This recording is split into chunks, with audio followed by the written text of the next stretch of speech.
الحمد لله نحمده ونستعينه ونستغفره ونؤمن به ونتوكل عليه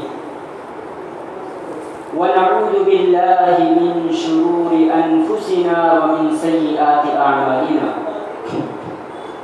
من يهده الله فلا مضل له ومن يضلله فلا هادي له أشهد أن لا إله إلا الله وحده لا شريك له وأشهد أن سيدنا ومولانا محمدا عبده ورسوله صلى الله عليه وعلى آله وأصحابه أجمعين أما بعد فقد قال الله تبارك وتعالى في كلامه المجيد أعوذ بالله من الشيطان الرجيم بسم الله الرحمن الرحيم واعبدوا الله ولا تشركوا به شيئا وبالوالدين إحسانا صدق الله العظيم.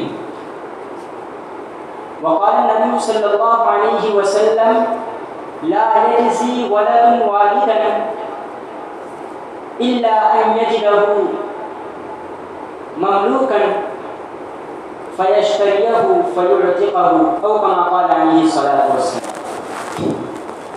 محترم اور معزز حاضرین کرام، پچھلے ہفتے ہماری جو بات چل رہی تھی وہ تھی والدین کے حقوق کے عنوان پر.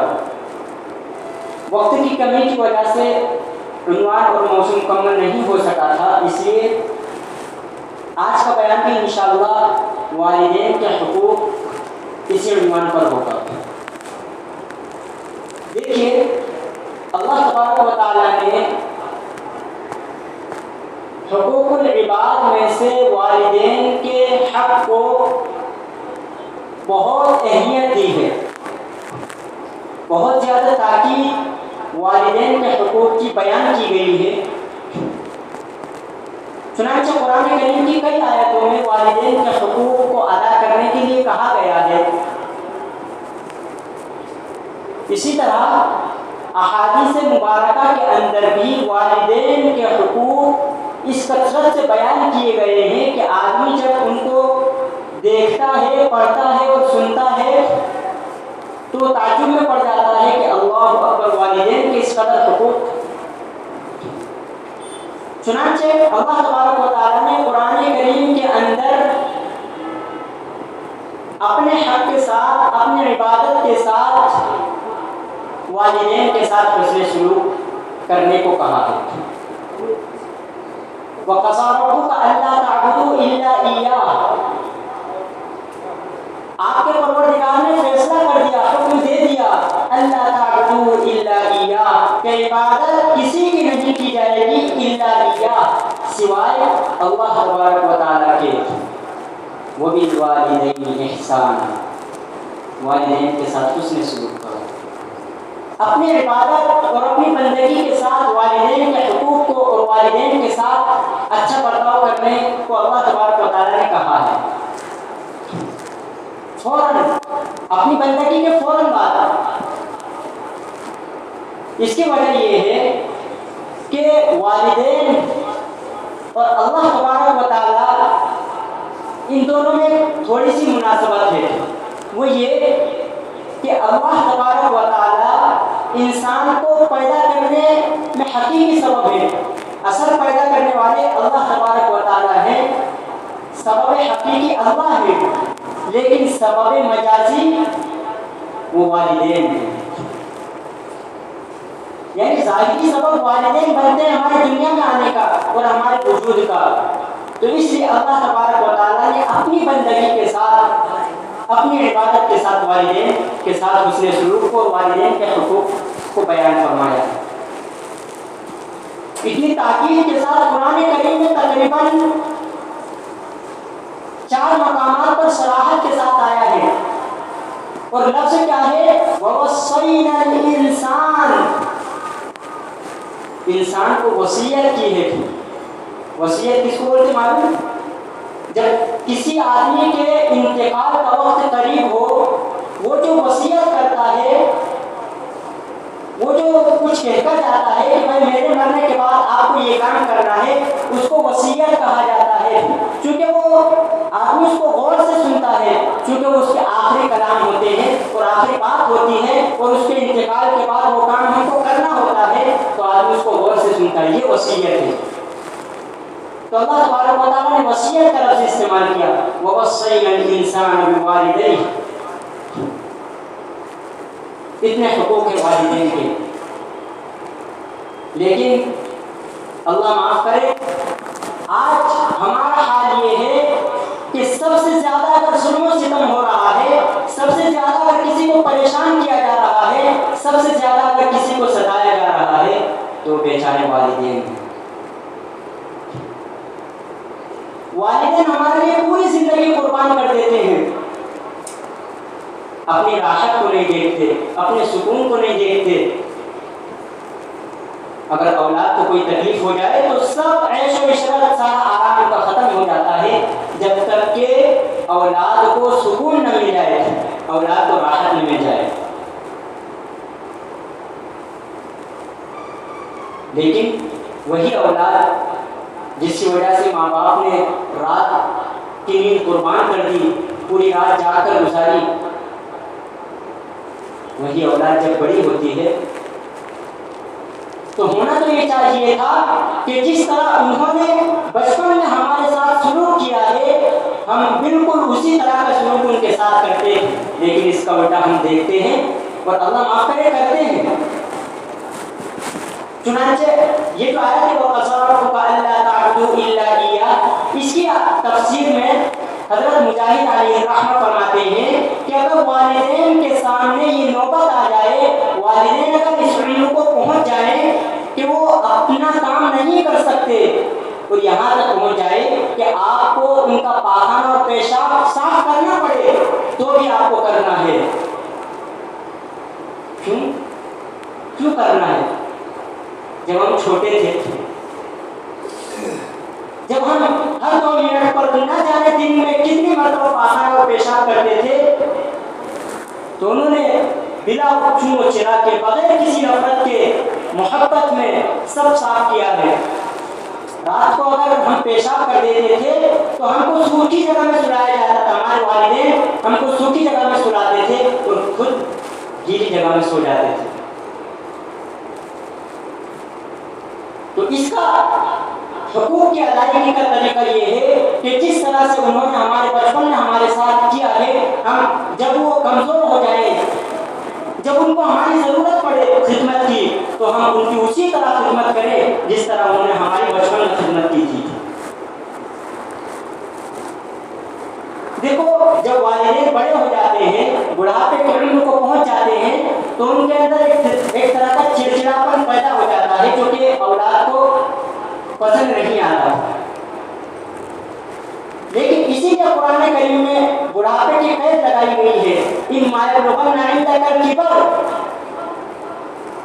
بڑھاپے کے اندر ایسا ہوتا ہے کہ ایک ہی چیز کو آدمی ابھی بتایا تھا، اس کے بعد واپس والدین معلوم کر رہے ہیں اس کے بارے میں۔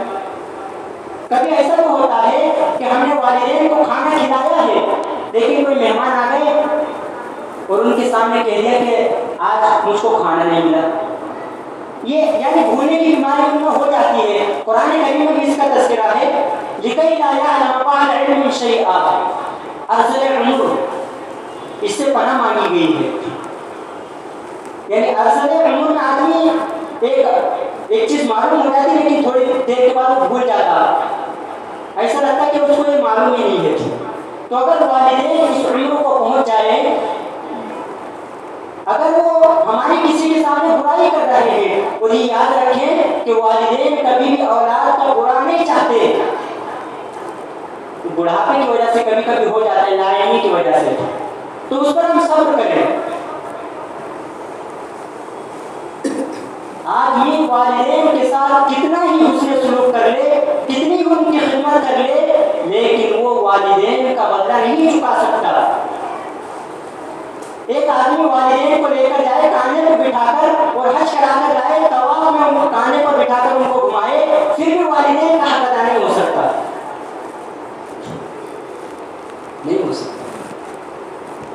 چنانچہ حدیث پاک میں اللہ کے نبی صلی اللہ علیہ وسلم نے والدین کے حق کو ادا کرنے کی ایک ایسی صورت بتلائی ہے کہ آج وہ ہم کر ہی نہیں سکتے تھے. وہ کیا ہے؟ غالباً حضرت ابو ہریرہ رضی اللہ عنہ اس روایت کے راوی ہیں، فرماتے ہیں کہ اللہ کے نبی صلی اللہ علیہ وسلم نے ارشاد فرمایا لا یجزی ولد والدا، کہ کوئی اولاد اپنے والد کا حق ادا نہیں کر سکتی، اس کا بدلہ نہیں دے سکتی الا ان یجدہ مملوکا. ایک صورت ہے الا ان یجدہ مملوکا، مگر یہ کہ وہ اپنے والد کو مملوک پائے، یعنی کسی کا غلام پائے، فیشتریہ، پھر اس کو خرید لے، فیعتقہ، پھر آزاد کر دے. اس طرح کے الفاظ روایت میں آتے ہیں. تو کیا سمجھ میں آیا کہ اگر کوئی آدمی اپنے باپ کو غلام پا رہا ہے، وہ کسی کی ملکیت میں ہے، کسی کا مملوک ہے، اور اگر ہم ان کو خرید کر آزاد کر رہے ہیں، تو یہ ایک صورت آپ صلی اللہ علیہ وسلم نے بتلائی ہے کہ اس صورت میں اولاد حق ادا کر سکتی ہے. لیکن آج یہ بھی ہمارے سامنے صورت نہیں ہے. اور اگر ہم تھوڑا غور کریں تو یہ پہلے بھی نہیں ہو سکتا تھا. وہ کس طرح؟ دیکھیے، ایک قاعدہ اور ایک اصول ہے کہ آدمی جب اپنے کسی قریبی رشتہ دار کا مالک بنتا ہے تو وہ خود بخود آزاد ہو جاتا ہے. من ملک ذا رحم محرم عتق علیہ. اگر کسی نے اپنے باپ کو خریدا ہے تو اس کو آزاد اگر وہ نہیں بھی کرنا چاہے گا تو وہ خود بخود آزاد ہو جائے گا. تو اگر فیعتقہ، روایت میں جو اللہ کے نبی صلی اللہ علیہ وسلم نے فرمایا ہے فیعتقہ، خرید کر آزاد کر دے، تو اس کا یہ مطلب بھی ہو سکتا ہے کہ وہ اپنے اختیار سے آزاد کر دے. لیکن والد کو خریدنے کے بعد اس کا اختیار چلتا ہی نہیں ہے، وہ اپنے اختیار، اگر وہ نہیں چاہے گا تو بھی والد آزاد ہو جائیں گے. تو ایسی صورت حدیث پاک میں بتائی گئی ہے والدین کے بدلے کی کہ جو آدمی کر ہی نہیں سکتا. تو کیا سمجھ میں آیا؟ آدمی کتنی بھی خدمت کر لے، کتنی بھی اطاعت کر لے، کتنا بھی حسن سلوک کر لے، لیکن والدین کا بدلہ نہیں چکا سکتا. اسی لیے قرآن کریم میں اللہ تبارک و تعالیٰ نے اسی آیت کے آگے وَقَضَىٰ رَبُّكَ أَلَّا تَعْبُدُوا، اسی کے آگے فرمایا وَقُلْ رَبِّ ارْحَمْهُمَا كَمَا رَبَّيَانِي صَغِيرًا.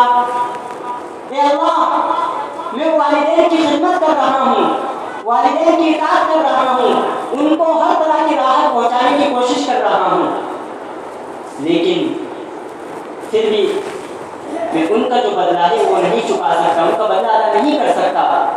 تو پھر کیا ہے؟ تو ہی ان کو ان کا بدلہ عطا فرما. اللہ تبارک و تعالیٰ نے فرمایا وَقُلْ رَبِّ ارْحَمْهُمَا، آپ کہہ دیجئے یعنی دعا کیجئے رَبِّ ارْحَمْهُمَا كَمَا رَبَّيَانِي صَغِيرًا، اے میرے پروردگار ان پر اسی طرح رحمت کر، ان پر اسی طرح رحم فرما كَمَا رَبَّيَانِي صَغِيرًا، جس طرح انہوں نے بچپن میں میری پرورش کی ہے.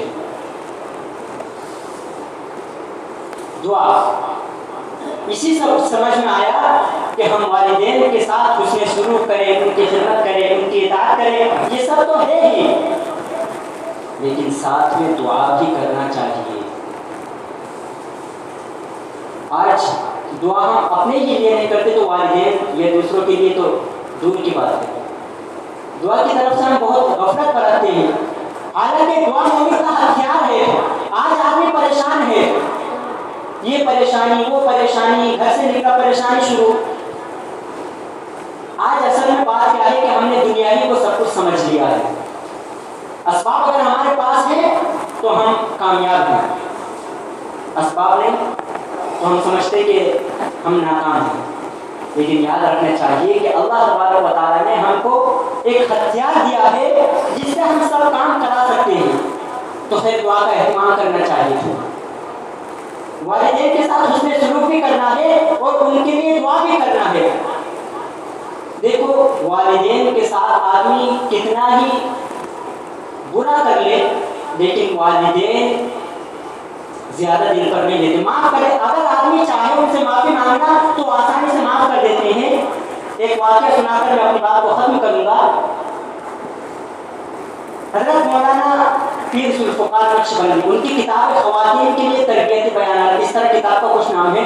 اس کے اندر انہوں نے ایک واقعہ لکھا ہے کہ ایک نوجوان لڑکا تھا، اس کی شادی ہوئی اور والدین بوڑھے تھے.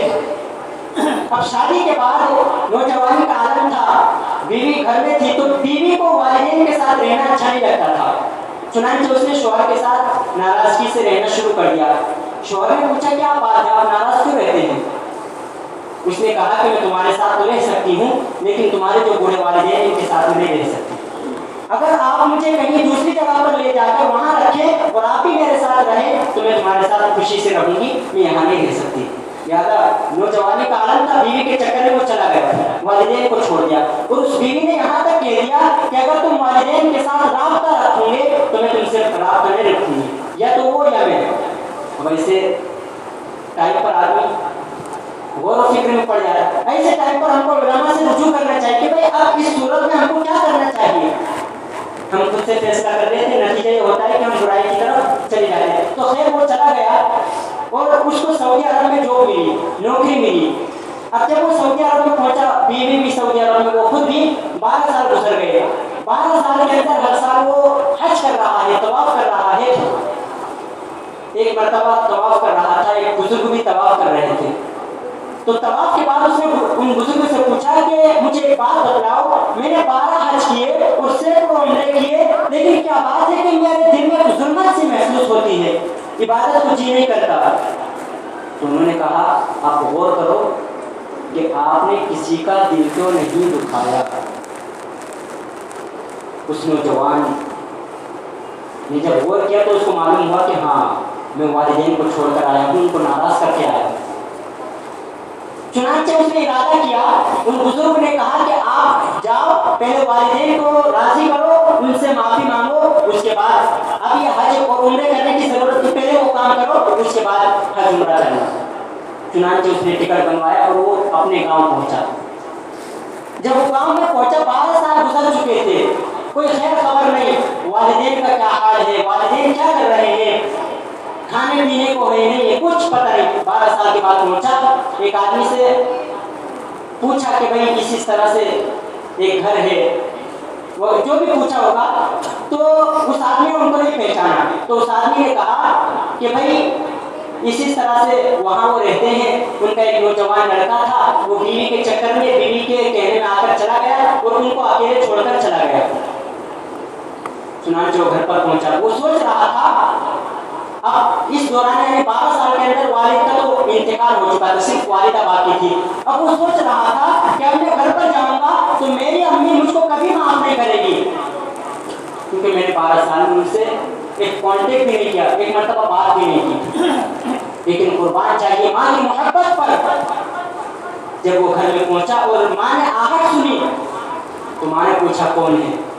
بیٹے نے کہا کہ اماں میں تمہارا بیٹا ہوں. اتنا سننا تھا کہ والدہ خوش ہو گئی اور کہنے لگی کہ اے میرے بیٹے تو نے اتنی دیر کیوں کر دی، میں تو تیرے انتظار میں تھی، آجا آج اگرچہ میں تجھے دیکھ نہیں سکتی لیکن تو میرے قریب آجا، میں تیرے اوپر ہاتھ پھیروں، تیرے سر پر ہاتھ پھیروں. چنانچہ اتنی مشقت کے بعد، اتنی تکلیف اٹھانے کے بعد بیٹے نے والدہ کو اتنا ناراض کیا، لیکن اس کے باوجود بھی والدہ نے کوئی پرواہ نہیں کی اور اس کو گلے لگا لیا. کیا سمجھ میں آیا کہ اگرچہ ہم سے غفلت ہو گئی، ہم نے والدین کے دل کو دکھا دیا، لیکن ہم جائیں اور ان سے معافی مانگیں. اگر والدین ہمارے ناراض ہیں اور اسی حالت میں ہمارا انتقال ہو گیا تو مغفرت ہونا مشکل ہوتا ہے.